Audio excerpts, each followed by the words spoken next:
Okay, hello everyone. My name is Wang Qiaofei, and I choose the number 4 case. Here are the introduction of the case. The Idle Home Gallery, a company specializing in retailing bathroom and sanitary products, filed a lawsuit against its former directors, Chong Ping-fok and Zhang Cai-hong. These individuals, a married couple and Singaporean nationals, were accused of breaching their fiduciary duties and committing fraud by misappropriating company funds through unauthorized check issuance. Additionally, another director, Chang Wei-sun, Chen Weixiong was implicated for his involvement in these alleged activities. The plaintiff claimed that these actions caused significant financial losses to the company. And okay, here are the plaintiff and the defendant's relationship. The plaintiff, Idle Home Gallery, accused its former directors, Chong Ping-fok and Chong Chai-hong, uh, of breaching their fiduciary duties and misappropriating company funds by issuing numerous uh, unauthorized checks and making illegitimate payments.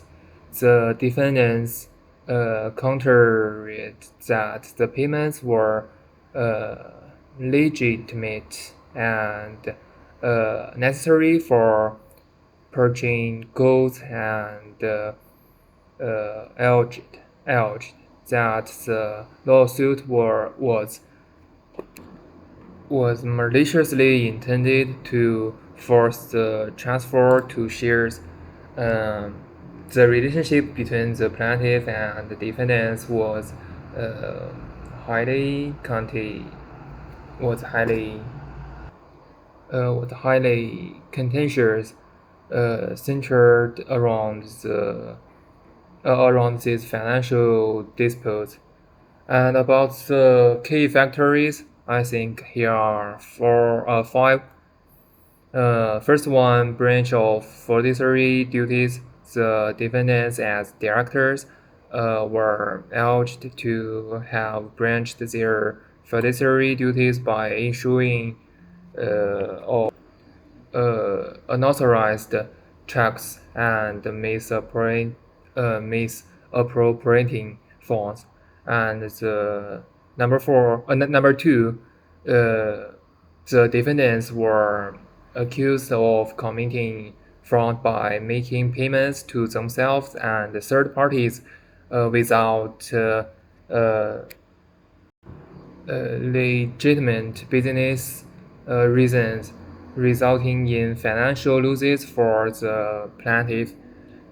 And about the third party involvement, the case included claims against Chen Weixiong, another director, and involvement from Chong Qing-long, who was accused of being aware of the approving the disputed payments, thereby breaching his fiduciary duties. And number four, the negligence. The plaintiff claimed that the defendants were negligent in managing the company's financial resources, further contributing to the financial damages. And number five, counterclaims.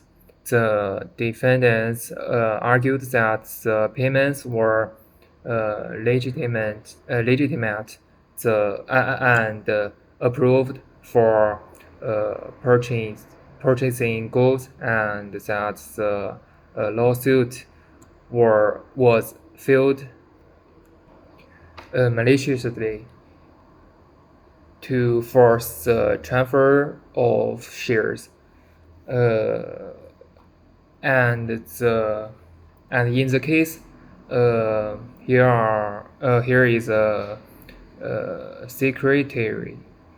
The company secretary, Gan Sui-peng, was responsible for managing corporate governance and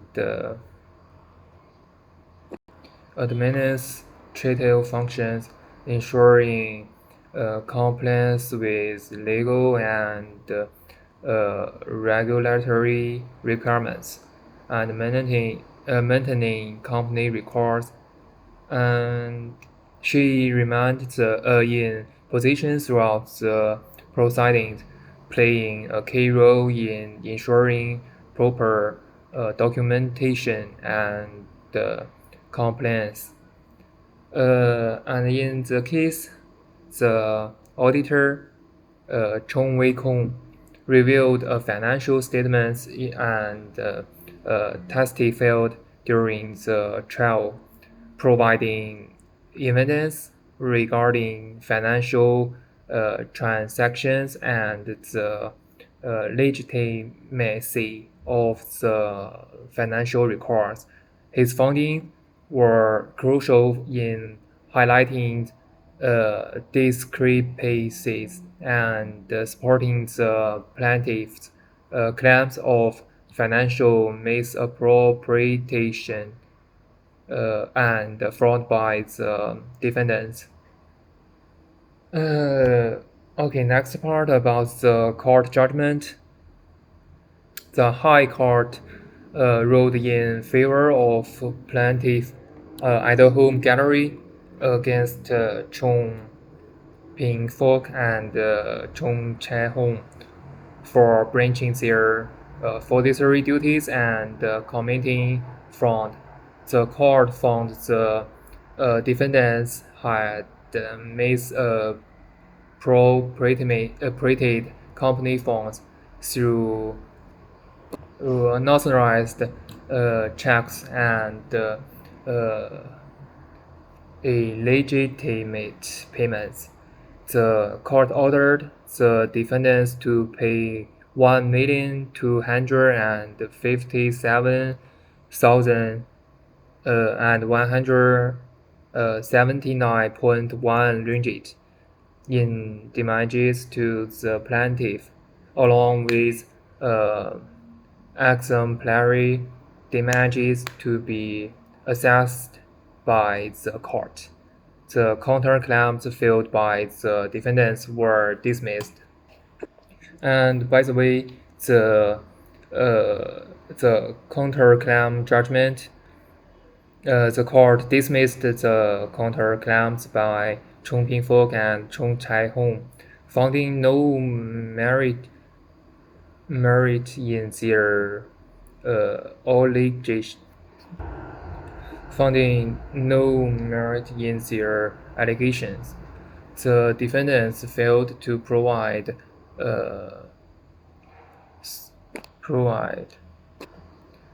sufficient evidence that the payments were legitimate and approved, or that the lawsuit was maliciously filed.